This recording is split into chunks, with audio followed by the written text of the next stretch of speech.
Okay, hello everyone. I'm Emily Hill and I'm the founder and MD of Write My Site. We're a content marketing agency based in Ealing and we've been going for just about 7 years now. The idea behind this presentation is to give a bit of an overview of content marketing, to explain what it is, first of all, and secondly to explain how you can use it to help your business to grow. So let's start with the first question, what is it? It's sometimes tricky to clarify exactly what content marketing means. It's a fairly new term. It is open to interpretation. In the context of this presentation, I'm referring to anything your company puts online. So here are some content marketing channels. So obviously your website at the middle of it, and then some various other online platforms which could comprise content marketing. Sometimes it is easier to define something by what it is not. So, for example, if you were to put this on your company's Facebook page, this would not be content marketing. It may be amusing, but it would not in any way be relevant to your brand unless you happen to sell cats. Someone who put this rather more succinctly was James Keedy, digital marketing manager at McLaren Automotive. They do some brilliant content marketing. Just plug them into Google, you'll see lots of cool stuff. So James said, content is the voice of your brand, and it is therefore important to allocate the respect, investment, and focus it requires. Creating great content is difficult, and delivering great content consistently through established processes is complex. However, this is what is required if you want to take your brand from good to great in today's communication environment. So if you remember only one part of that quote, remember this part. Content is the voice of your brand. Everything you put on your website, your blog, your social media pages represents who you are. So if you want to win over your audience, you have to make sure that that brand voice is authentic and that it actually has something valuable to say. So we move on to the case for content marketing. There are two reasons why content marketing is worth the effort, and it is an effort, and you should not believe anyone who tells you otherwise. The first reason is that content marketing provides a more tangible way to reach out to your customers and your prospects than has ever been possible before. A recent study revealed that 87% of consumers said that online social interaction with a company would positively impact their likelihood of making a purchase from that company. The internet's changed a lot of things, but one thing it hasn't changed is our fundamental human instinct to do business with people that we know. It's just that we can now get to know people online. If you can make people feel like they know you and can trust you and can ask you questions and receive answers, then you've nailed content marketing. It's simply about getting online and making friends with people. In other words, it's the good old-fashioned way of doing business. The second reason to take content marketing seriously is what's happening at Google, which is the search engine that handles about 90% of all user queries. Over the last couple of years, they've put a huge amount of effort into improving the quality of their search results. So this cute little penguin here actually represents a fairly vicious algorithm update of the same name, which penalised websites deemed to be publishing poor quality content. Along with another major update called Panda, Penguin's forced a major change in the way websites approach search engine optimization. It is no longer simply enough to get some links and stuff some keywords into your website. Google is starting to think much more like users think. And in fact, the gap between optimizing your site for users and optimizing it for Google is growing slimmer by the day. And this is in Google's own words. This is a quote from Matt Cutts, head of web spam at Google. Make sure you make a great site that users love, that they'll want to tell their friends about, bookmark, come back to, visit over and over again. All the things that make a site compelling. If that's your goal, we're aligned with that goal. And therefore, as long as you're working hard for users, we're working hard to show your high quality content to users as well. So the key, of course, is to make a great site that users love and they want to visit over and over again. So if a user's going to visit your website more than, say, once, there needs to be something new on it, because nobody with something better to do is going to visit the same thing over and over again. So, for example, this might explain why businesses that blog more than 15 times a month receive 5 times more web traffic than those which don't blog at all. That's a recent study from HubSpot. So here's our diagram from earlier. As you'll see, website is positioned in the middle, and that's very deliberate because all of your content marketing depends on having a user-friendly website. The mix you choose from the other components is really up to you, but make sure that you've got the website right.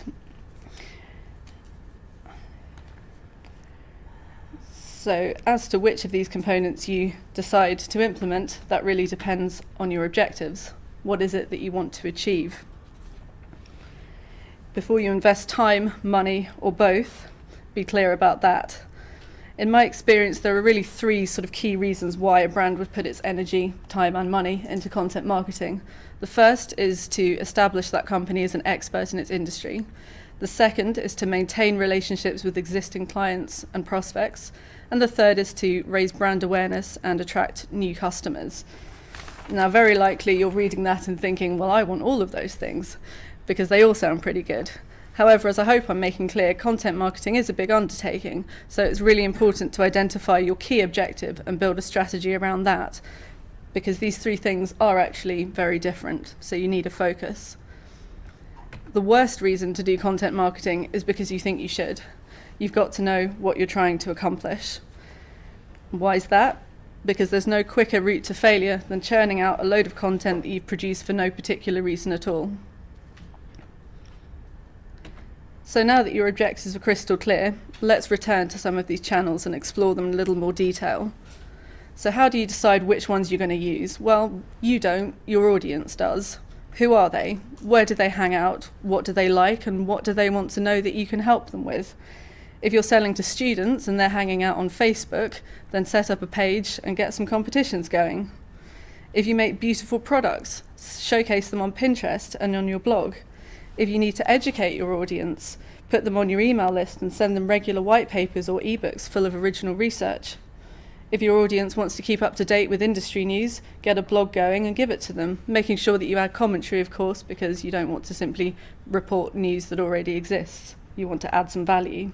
So there really are thousands of directions you can take, and don't be afraid to eliminate channels that aren't useful or relevant, because it's a myth that you've got to be active on every single possible content marketing and social marketing channel. So I'd now like to take you through the basics of creating a content marketing strategy, and I've called this section 7 Steps to Content Marketing Success. The first and most important, with an intentional exclamation mark, is sort out your website, because as mentioned earlier, if your digital shopfront is looking shabby, then there's no point putting a lot of effort into driving a load of traffic to it. So, for example, if it looks anything at all like this, you're in trouble. You really don't need an all-singing, all-dancing site, even if it looks nicer than this one, with every latest feature. All you really need is a clean design, a user-friendly navigation, and lots of helpful, well-written information. In other words, as Matt Cutts said, give the user what they want. Step 2, once you've sorted out your website, I repeat again, is to create an editorial planner. This is where you map out what content you're going to produce and when you're going to publish it. And if you skip this step, you will probably become part of this statistic. And the reason for that is updating the company's blog, or indeed the company's Twitter page, or whatever else you're doing, is always the thing that gets ditched when things get hectic, unless it's properly scheduled. So create a schedule and stick to it. We move now to the third and the most challenging step of our content marketing strategy, which is to create awesome content. This is how most corporate content is received by its audience. There's lots and lots of noise out there in just about every industry. So if you want to make content that stands out from what everybody else is doing, then you need to be creative, you need to be interesting, and most of all, you have to add something that's genuinely new to whatever debate it is you're entering. If you simply rehash what other people have already said about something, there's no reason why your content ought to perform. You need to look at what other people in your industry are doing and then make sure you come up with something much better. So, once you've published some fantastic content that people love, you need to make it easy for them to share with all their friends. And thankfully, that's very easy to do. This example is from our own blog. As you can see, we've put a sharing toolbar on the right there that appears next to every article we publish on the blog. And users can quite literally press a button on their social platform of choice and send out a link to the article. It's simple, but it's effective. Step 5 is to make conversation. You need to acknowledge all engagement with your content, whether it's positive or negative. If somebody retweets you on Twitter, say thank you. If someone asks a question on your Facebook page, answer it. If someone criticizes you in public, deal with it in a sensible, professional way. Don't ignore it, and don't be drawn into a fight. Always remember, content marketing is a two-way street. You're putting stuff out there for people to respond to, so make sure you do acknowledge each and every response that you receive. Step 6 is probably the most underutilised part of a typical content marketing strategy. There is a lot of leverage to be had from a single piece of content. Take this presentation I'm giving to you now, for example. I could simply stand here, talk to you, and then go home. But by filming it, I'm going to be able to upload the video to YouTube, upload the slides to SlideShare. I'm going to blog about it, and then send the link to that blog out on all of my social profiles. I'm going to write a piece for my blog called 7 Steps to Content Marketing Success, which may bear some resemblance to the talk you've heard today. And I'll share that on all my social profiles too. Then I'm going to put the video onto our company's Facebook page. I'm also going to post it in a few relevant LinkedIn groups to initiate discussions. And finally, I'll be sending out my regular email newsletter to everybody on my list, which will feature the video and the 7 Steps blog piece. So I'm sure you'll agree that's quite a bit of mileage from 20 minutes of talking. So the final step to content marketing success is to measure the results. You'll all know the saying, if you can't measure it, you can't manage it. Content marketing is no different. That's probably why KPI and ROI are 2 of the content marketing industry's favourite acronyms. You'll hear them a lot anytime you talk to anybody who works in content marketing. And that's because they are important. It is important to set goals, because you do need to be able to measure whether you're getting a good return on your money, or indeed your time. So here are some possible metrics you can apply when you get involved in content marketing. So which ones you prioritise are going to depend on the objectives that you set earlier, and whatever you decide is going to be the key thing that you look at, or things. It's important to benchmark your current position before you start your strategy, and then sort of monitor your progress at least every month, and more often if appropriate. You should certainly install Google Analytics on your website if you haven't done so already. There's lots of really helpful information there for free. And there's also a wide choice of sort of paid software if you want to get involved in social media that will give you lots and lots of analytics as well. The most important thing is to be realistic and to adjust the goals as you go along. So that really concludes our 7 steps to content marketing success, and I'd like to leave you with one final thought, which is content marketing is how you get both people and Google to sit up and notice you online. So that brings us to the end of the presentation, which I hope you've enjoyed. My contact details are on the screen, so please feel free to connect with me on your platforms of choice. And if you'd like to receive the slides from the presentation, just drop me an email and I'll respond with the PowerPoint presentation. Thank you very much for listening.